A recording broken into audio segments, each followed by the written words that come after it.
Ya, Assalamualaikum dan salam sejahtera. Salam kembali kita menyaksikan perlawanan Malaysia Premier Futsal League 2025 membabitkan pertemuan di antara pasukan Johor Darul Takzim dan juga Kuala Lumpur City yang berlangsung di stadium tertutup Bandaraya Pasir Gudang di Johor ini. Saat Sani dan juga Kayok Seza.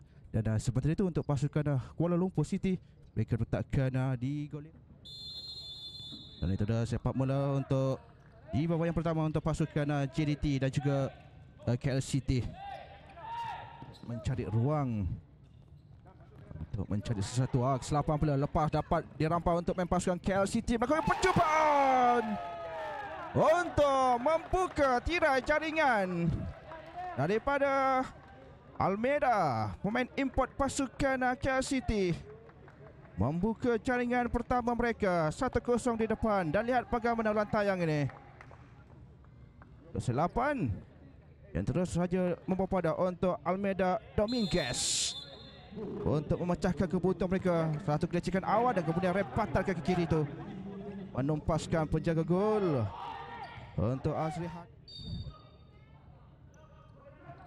Yang baik saja satu setup di situ dapat diselamatkan, namun ada serangan balas untuk Awaluddin. Matnawi letakkan jaringan penyamaan. Satu gerakan balas pantas yang cukup baik daripada pasukan JDT menyamakan kedudukan mereka 1-1. Lihat bagaimana sekali lagi setelah percubaan awal itu yang dapat diselamatkan, kemudiannya ada dua pilihan mendapatkan Awaluddin di bahagian kanan, kemudiannya tolakan kaki kanan cukup mudah.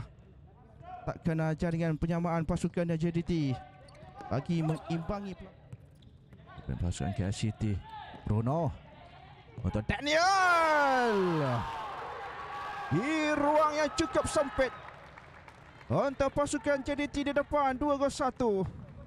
Oh, cukup baik untuk rempatan yang cukup keras itu bagi meletakkan jaringan kedua pasukan JDT. Lihat sekali lagi, ada seorang di bahagian depan merempatan itu yang gagal pula diselamatkan daripada Arif Alias di pintu gol. Agak kompak juga di bahagian bawah. Oh, cantik untuk Daniel Daen mengambil kesempatan itu. Takkan jaringan ketiga pasukan JDT di depan. Baik, satu lagi gol untuk Daniel Daen pula. Dah sepakan ke dalam ini yang pantas saja diambil untuk Daniel Daen. Dan melihat bagaimana di ruang yang cukup sempit, kemudian rempatan susulan itu. Tak kena jaringan ketiga. Daniel untuk Radwil Ahmad. Baik, 1-2 peluang untuk Radwil. Awaluddin ada peluang sini dan tolakan mudah daripada Radwil Ahmad mencari jaringan keempat JDT.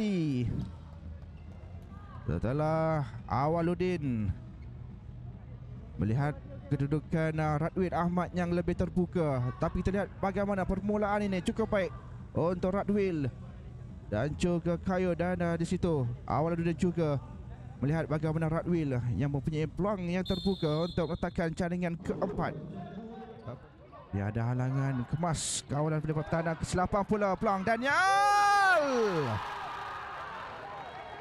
Dua jaringan daripada beliau untuk meletakkan jaringan kelima pasukan JDT. Nampaknya JDT kembali mengganas untuk gol tambahan mereka. Lihat sekali lagi bagaimana selapan daripada Dinesh Kumar, kemudiannya rempatan kaki kiri itu yang meletakkan jaringan Alif. Gerakan baik saya dengan one touch football. Alif, peluang cukup sayang. Gerakan yang itu cukup baik setelah kombinasi dengan tolakan-tolakan pendek yang agak kemas juga daripada pasukan JDT ni. Mereka Ayo Cesar, Aizat. Oh, baik kawalan itu untuk Bruno dan juga Aizat. Daniel Awaluddin, cantik untuk jaringan ketiga pribadi daripada jaringan Aizat Daniel. 6-1 daripada main pasukan JDT. Dan kita melihat sekali lagi bagaimana gerakan yang cukup tersusun, yang diatur baik saja daripada bawah telah Bruno dan juga Aizat Daniel. Lihat bagaimana awal telah berada di sebelah sana dan kemudiannya tolakan itu mudah saja. Takkan jaringan yang so, Daniel jauh, tinggi pula melewati palang gol.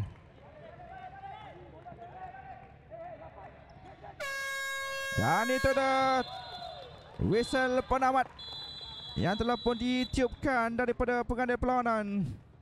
Menyaksikan 3 mata penting untuk pasukan JDT untuk menyaksikan pesan penuh Johor Darul Takzim 6, Kuala Lumpur City 1.